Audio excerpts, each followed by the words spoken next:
नमस्कार। ऊंचाई एवं दूरी की आज की दूसरी कक्षा में आप सभी का स्वागत है। पिछली कक्षा में हमने ऊंचाई और दूरी से रिलेटेड कंसेप्ट को समझने का प्रयास किया और साथ में ही हमने प्रश्नावली का पहला क्वेश्चन हल किया था। उसी क्रम को आगे बढ़ाते हुए आज मैंने प्रश्नावली एक का ही प्रश्न नंबर 2 लिया है। 2 इसलिए लिया है कि थोड़ा सा प्रश्न एक से ये थोड़ा अलग है। उसमें एक भुजा एक कोण का मान था, हमने दूसरी भुजा अर्थात की स्तंभ या मीनार की जो ऊंचाई है उसको ज्ञात कर लिया था। यहाँ पे क्या है, ऊंचाई और भुजाएं जो है दी हुई हैं और कोण किस प्रकार से ज्ञात करें, किस प्रकार की स्थिति आ सकती है उस प्रश्न को बता रहा है। ये प्रश्न है कि एक ऊर्ध्वाधर स्तंभ जिसकी ऊंचाई 3h मीटर है। ये h देख के डाउट में बिल्कुल मत जाइएगा, जैसा हमने पहला क्वेश्चन किया था उसी के आधार पर ही हल करेंगे, वो h ऑटोमेटिक हल होता जाएगा। मीटर है के पाद बिंदु से कर्णित 3h दूरी पर स्थित किसी बिंदु से स्तंभ के शिखर का उन्नयन कोण ज्ञात करें। सबसे पहले बोल रहा है कि एक ऊर्ध्वाधर, ऊर्ध्वाधर मतलब खड़ा स्तंभ है। तो सबसे पहले मान लेते हैं कि हल में माना कि ले लेते हैं कोई भी स्तंभ, यहीं पे ले लेती हूँ। माना कि ए बी क्या है, ए बी एक स्तंभ है जहां दिया हुआ है ऊंचाई ए बी बराबर 3h मीटर है। चलिए तो इसको यहां लिख देते हैं, 3h मीटर है। उसके बाद क्या बोल रहा है के पाद बिंदु से कर्णी 3h दूरी पर। इसका पाद बिंदु मतलब स्तंभ का पाद बिंदु ये हो जाएगा, इससे कर्णी 3h दूरी। भाई हमको दूरी तो पता नहीं होता तो हम क्या करते हैं, अपने मन से अंदाजन एक डायग्राम बनाने के लिए मान ले लेते हैं। तो कर्णी इसके पाद बिंदु से कर्णी 3h दूरी, मान लो कि बिंदु सी है। बिंदु सी पर स्थित किसी बिंदु सी पर स्थित किसी बिंदु से, मतलब बिंदु सी से स्तंभ के शिखर मतलब ए का उन्नयन कोण, क्योंकि जाहिर सी बात आप खड़े हो तो ऊपर की ओर देखोगे, यहाँ पे जो उन्नयन कोण है वो आपका क्या करना है, ज्ञात करना है। तो ठीक है, लिख लेते हैं। माना कि बिंदु सी से शिखर का उन्नयन कोण, शिखर का उन्नयन कोण थीटा है। तो यहाँ क्या आ गया आपका थीटा। अब डायग्राम बन गया, प्रश्न में जो लिखा था दिया था वो हमने लिख लिया है। अब हमारा सवाल है थीटा किस प्रकार से ज्ञात किया जाए। तो वही तरीका पहले देखो कि क्या क्या है। ये कोण है, कोण के सामने वाली भुजा लंब है, ऊंचाई को बता रहे हैं यहाँ पे। तो ये लंब है और आधार, लंब और आधार से कुछ संबंधित कुछ चीज हमारे पास है और बाकी कर्ण से रिलेटेड कुछ नहीं है। कोण का मान ज्ञात करना है। तो लंब और आधार में संबंध कौन बताता है, tan थीटा। तो सीधा आप अगले पद में क्या लिख सकते हो, त्रिभुज ए बी सी में tan थीटा या tan सी भी लिख सकते हो। tan सी बराबर लंब बटे आधार। तो लंब tan सी मतलब tan थीटा, सी का मान थीटा है। लंब क्या है आपका ए बी और आधार क्या है आपका बी सी। आगे चलिए, tan थीटा मैं नहीं जानती, ए बी का मान प्रश्न में दिया हुआ है कितना, 3h। उसके बाद बचे बीसी का मान दिया है कर्णी 3h। h और h दोनों आपस में कट जाएंगे, यहाँ क्या बचा 3 बटे कर्णी 3। अब देखिए, या तो आप डायरेक्ट 3 को कर्णी 3 गुणित कर्णी 3 लिख के हल कर सकते हैं, या तो प्रोसेस के तहत आप जाएंगे तो आपको पता है नीचे कभी भी कोई करने वाला पद हो तो हर का परिमयकरण करना चाहिए। तो नीचे कर्णी 3 था तो कर्णी 3 का गुणा कर्णी 3 का भाग। 2 पद वाले कोई पद होते तो बीच का चिन्ह बदल के परिमयकरण होता है। तो 3 कर्णी 3, कर्णी 3 गुणित कर्णी 3 क्या होता है आपका खाली 3, खाली 3 कट गया, कितना आ गया आपके पास ये कर्णी 3। तो tan थीटा बराबर आ गया आपके पास कर्णी 3। तो tan के किस कोण का मान कर्णी 3 होता है, तो मैं अगर चाहूं तो कर्णी 3 को tan 60 लिख सकती हूँ। क्यों, क्योंकि त्रिकोणमिति टेबल हमने पढ़ा है और उसमें tan 60 का मान कर्णी 3 होता है। tan कहीं क्यों लेना है, क्योंकि लेफ्ट साइड में tan है। अगर लेफ्ट साइड में साइन होता तो हम उधर साइन का मान सोचते। tan और tan आपस में कैंसल, तो आपको क्या मिला, थीटा इक्वल्स टू 60। तो ये जो मान था यही उस शिखर का उन्नयन कोण। प्रश्न आपको समझ में आ गया होगा। क्या बोला गया कि एक स्तंभ है, उसकी ऊंचाई जो है 3h है। स्तंभ के पाद बिंदु से कोई दूसरा बिंदु है, तो हमने मान लिया वो बिंदु सी है। सी से शिखर का उन्नयन कोण, मतलब शिखर मतलब ए का उन्नयन कोण क्या है ज्ञात करना। तो हमने मान लिया कि सी का शिखर का उन्नयन कोण क्या है, थीटा है। डायग्राम आपका बहुत सिंपल था। आपको पता है कि लंब और आधार में जब भी हमारे पास कुछ हो तो हम क्या लेते हैं, tan लेते हैं। तो tan सी बराबर लंब बटे आधार। सी मतलब हमने थीटा माना तो मैंने tan थीटा लिख दिया। आप tan सी लेके चलोगे तो भी कोई दिक्कत नहीं। तो ए बी बटे बी सी आ जाएगा। और उसके बाद फिर ए बी का मान डायग्राम में आपको दिख रहा है, प्रश्न में भी दिया है 3h और बीसी का मान आपका कर्णी 3h। h और h कैंसिल हो गया, बचा 3 बटे कर्णी 3। बटे में कर्णी 3 जब भी होता है, मतलब कर्णी वाला कोई भी पद होता है तो हम क्या करते हैं, हर का परिमयकरण। तो हमने हर का परिमयकरण कर लिया, कर्णी 3 का ऊपर गुणा कर्णी 3 का नीचे गुणा। तो आप उसके ऊपर और ऊपर गुणा किया, 3 और कर्ण 3 का गुणा किया तो 3 कर्ण 3, कर्ण 3 और कर्ण 3 का गुणा किया तो खाली 3। अब ऊपर भी खाली 3 है, नीचे भी खाली 3 है, ये आपस में कट गया, बचा कर्ण 3। अब आपने त्रिकोणमितीय समीकरण में इस टाइप की बहुत सारी स्थितियों को हल किया है कि लेफ्ट साइड में त्रिकोणमिति का कोई पद हो और राइट साइड में अगर कोई मान हो। तो हम सबसे पहले क्या प्रयास करते हैं, ये देखते हैं कि त्रिकोणमिति के टेबल में 10 का कौन सा मान कर्ण 3 है। तो 10 के 60 अंश का मान कर्ण 3 आता है। तो इस पूरे कर्ण 3 की जगह हम क्या लिख सकते हैं, 10 60। 10 और 10 आपस में कैंसिल हो गया, तो थीटा इक्वल टू 60 आपका इस प्रश्न का उत्तर है। हो सो आपके समझ में आया होगा। चलिए इसके बाद एक थर्ड क्वेश्चन है आपके प्रश्नावली में जो बहुत सिंपल है, मुझे लगता है कि आप लोग वो सॉल्व कर सकते हैं। आप उसको बना के देखिए, अगर नहीं बनता है तो आप मुझे कमेंट कीजिएगा या मैसेज करिएगा, तो कल की क्लास में फिर मैं उस क्वेश्चन को भी करूंगी। अभी मेरे को फोर्थ क्वेश्चन थोड़ा सा अलग लग रहा है क्योंकि फोर्थ क्वेश्चन में आपके पास 2 त्रिकोणमितीय कोण है, मतलब कोण का मान दिया हुआ है 2-2। अभी तक आपके पास क्या था, 2 भुजा रहता था या 1 भुजा या 1 कोण होता था, तो हम उसको करते थे। चलिए पहले प्रश्न लिख लेते हैं। प्रश्न है, किसी स्तंभ के पाद बिंदु से, किसी स्तंभ के पाद बिंदु से 15 मीटर बिंदु से 15 मीटर ऊंचे भवन के शिखर का उन्नयन कोण आपका कितने अंश का है, 30 अंश है, तथा भवन के पाद बिंदु से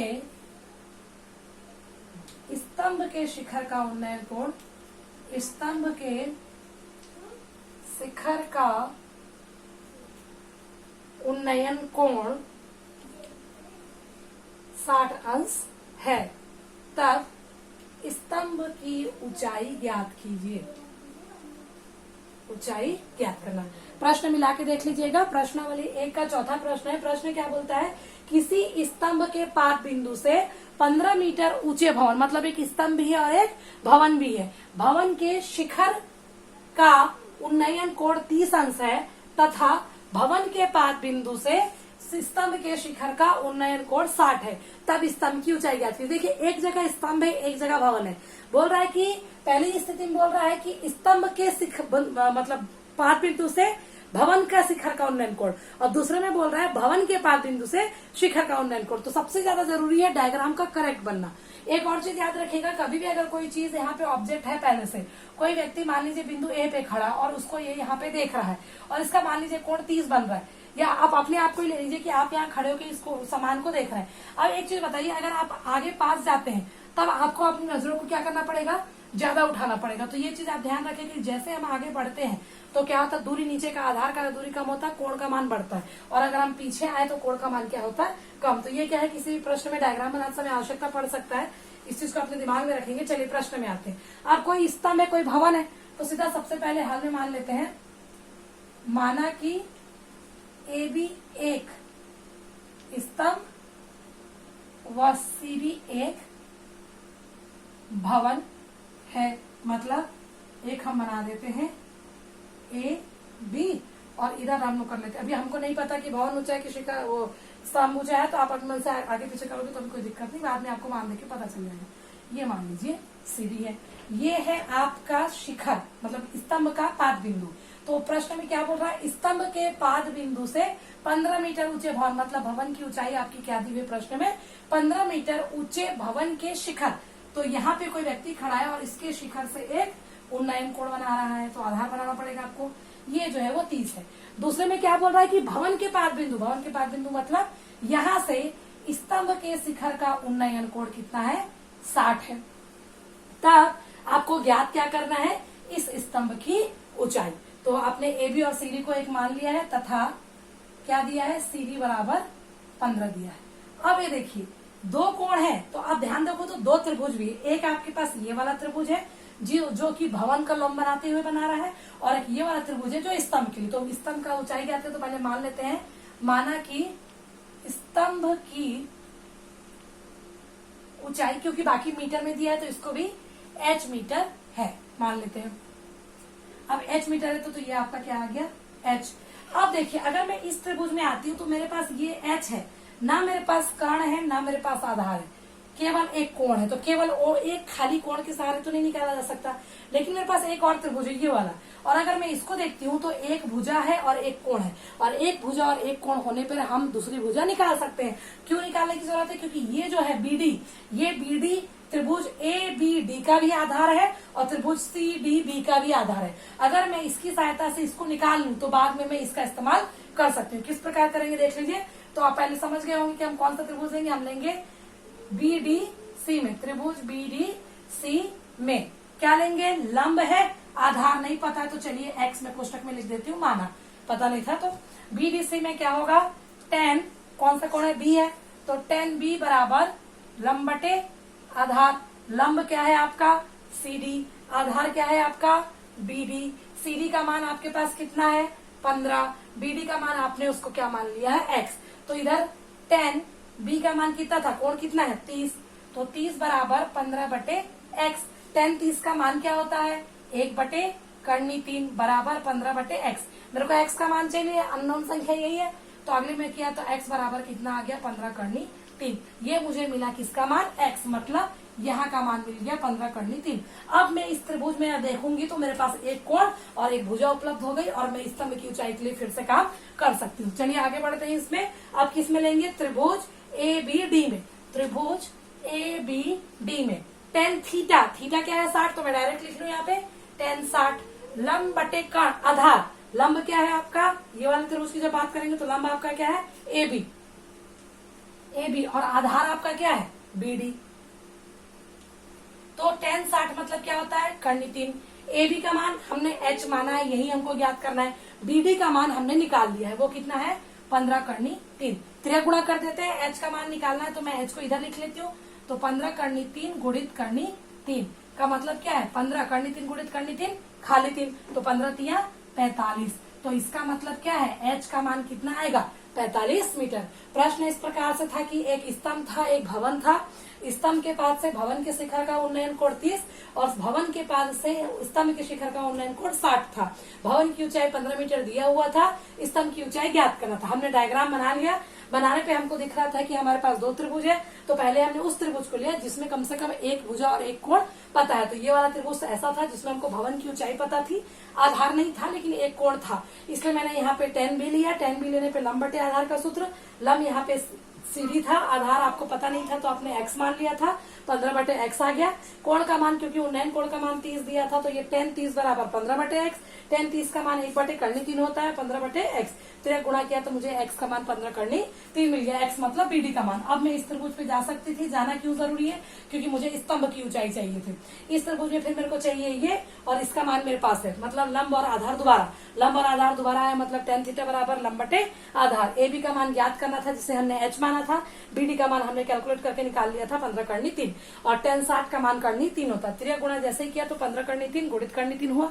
कर्णी 3 गुणित कर्णी 3, कोई भी 2 कर्णी वाले अंक आपस में गुणा होते तो उसकी कर्णी हट जाती, तो आ गया आपके पास खाली 3। तो 15 गुणित 3 15 तिया 45। तो ये आपका क्या है? 45 मीटर जो है ये जो स्तंभ था उसकी ऊंचाई है। तो दोस्तों आपको ये क्वेश्चन समझ में आया होगा। तीसरा प्रश्न जो है वो मैंने आप लोगों के लिए छोड़ा हुआ है, लेकिन इसका मतलब ये बिल्कुल नहीं है कि मैं उसको नहीं बताऊंगी। आप उसको बना के देखिए, अगर बनता है तो बहुत अच्छी बात है, नहीं बनता है तो आप उनको मेंशन करिए।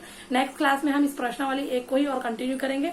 मैं पूरी कोशिश करूंगी कि इसमें से सारे क्वेश्चन कवर हो सके, क्योंकि इस चैप्टर का जो इस प्रश्नावली का 6 नंबर का एक प्रश्न लगभग आपका प्रश्नावली या उदाहरण या इस टॉपिक से आता ही है एग्जाम में। Thank you.